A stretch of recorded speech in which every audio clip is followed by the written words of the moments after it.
मामू के चाहने वालों ने बीजेपी की तायीद की। भारतीय राष्ट्रीय समिति के कैडर खुलकर बीजेपी के उम्मीदवारों की तायीद की, उनकी हिमायत में लोगों को बाहर निकाला और बीजेपी की तायीद में रायदही करवाई।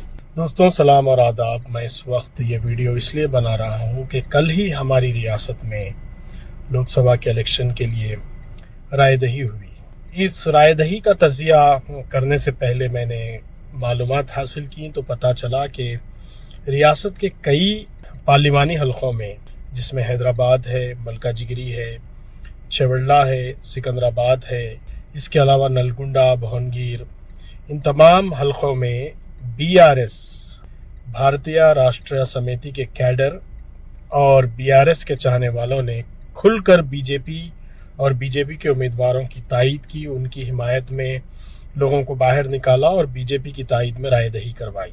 इन लोगों को पता चल चुका था कि यहाँ से जो उम्मीदवार हैं वो कांग्रेस का मुकाबला नहीं कर सकेंगे। कांग्रेस को शिकस्त देने के लिए बीआरएस के कैडर ने इन हलकों में, मुझे इत्तला है, कई लोगों से मैंने बातचीत की, अजला में मेरे साथी हैं उनसे बातचीत की, तो पता चला कि बीआरएस के उम्मीदवारों की अहलियत शिकस्त देने की नहीं थी, तो ये इन लोगों ने खुलकर बीजेपी को वोट दिया।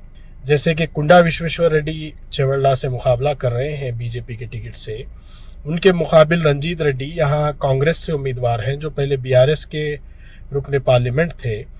तो इस हलके में खास तौर पर रंजीत रेड्डी को शिकस्त देने के लिए भरपूर कुंडा विश्वेश्वर रेड्डी की बीआरएस के लोगों ने तायीद की और बीआरएस के कैडर ने बीजेपी का काम किया।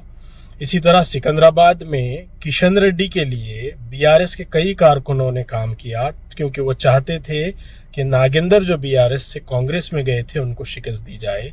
इसी तरह ईटाला राजेंद्र के लिए भी वहां से कांग्रेस को शिकस्त देने के लिए, चूंकि महेंद्र रेड्डी कांग्रेस में थे, उनकी बीवी मलकाजिगिरी से लड़ रही थी, उनको शिकस्त देने के लिए वहां भी ईटाला राजेंद्र की तायीद की गई, जबकि ईटाला राजेंद्र भी बीआरएस से ही बीजेपी में गए थे। वहां पे उनकी तायीद में इन लोगों ने काम किया। हैरत मुझे जब ये हुई कि केटीआर साहब का कहना है कि कांग्रेस ने कमजोर उम्मीदवारों को मैदान में उतारा, लेकिन ये एक हकीकत है कि बीआरएस के कई हलकों से उम्मीदवार कमजोर थे, क्योंकि इनके बड़े कायदीन, खदावर कायदीन असेंबली इलेक्शन के बाद पार्लियामेंट के इलेक्शन में हिस्सा लेना नहीं चाहते थे, इसलिए वो नहीं लड़े। आपको मैं याद दिलाना चाहूंगा कि मजलिस इत्तेहादुल मुस्लिमीन के सदर बैरिस्टर ओवैसी ने खुलकर कहा था कि ये इलेक्शन मामू का नहीं है। उनकी बात दुरुस्त साबित हुई, क्योंकि मामू के चाहने वालों ने बीजेपी की तायीद की। शुक्रिया।